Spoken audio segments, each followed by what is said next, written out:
Hello and welcome to day 98 of me trying to teach myself how to draw. I started off with 5 2-minute gesture drawing warm-ups, then I did my Bridgman studies. I forgot to film that one though, so you'll just have to do with the picture. We're working on hands. And then for the main study today, it was day 8 of Kaycem's character design bootcamp, working more on the torso. We got more into the anatomy of it all, pinpointing the bony landmarks that can help place everything, as well as the main muscle groups. He draws a box and then puts the collarbone right on top of the box. And then you kind of get like the shape of a necktie for the sternum. And the necktie trick is not something that I knew, and I've actually found really useful.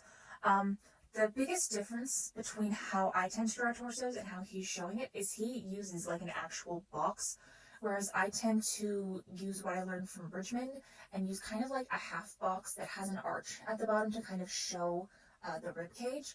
So that's the biggest difference, and I found that using a full box makes my figures more stiff, and I have trouble getting them to lean backwards and forwards in space when I use a full box. And you can see that in the second torso that we did. She's kind of leaning back in space, and I really struggled to get that angle to work with me.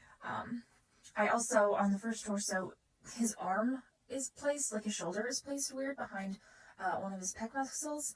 I'm not quite sure what happened there. I think it might just be the corner of the shoulder and how I drew it. Like it looks like the shoulder's coming forward when it needs to be going back a bit more.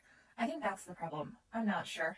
But yeah, that's what we got done today, going over the main anatomy and markers to help draw out the torso. And knowing these things, if you can look at a box in perspective and say, here are the markers measurements in perspective, that can help you draw your torsos in perspective, which is really nice to know, because I've never really had like markers like that. I've had like the chest is about this far down the torso and blah blah blah, but I've never had markers to really help figure out where each thing was. And then I went through and did some messy rendering on the male torso because he gave some colors.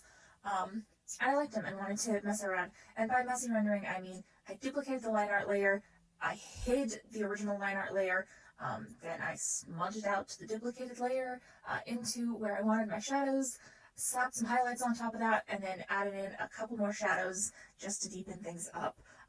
So it's by no means perfect. The abs look a little bit too much like bread rolls, but I didn't spend all that much time on it. It was just kind of like a fun little, I want to color something, so I'm gonna. But yeah, that's what I got done today. Tomorrow will be day 9, and I will see you all next time.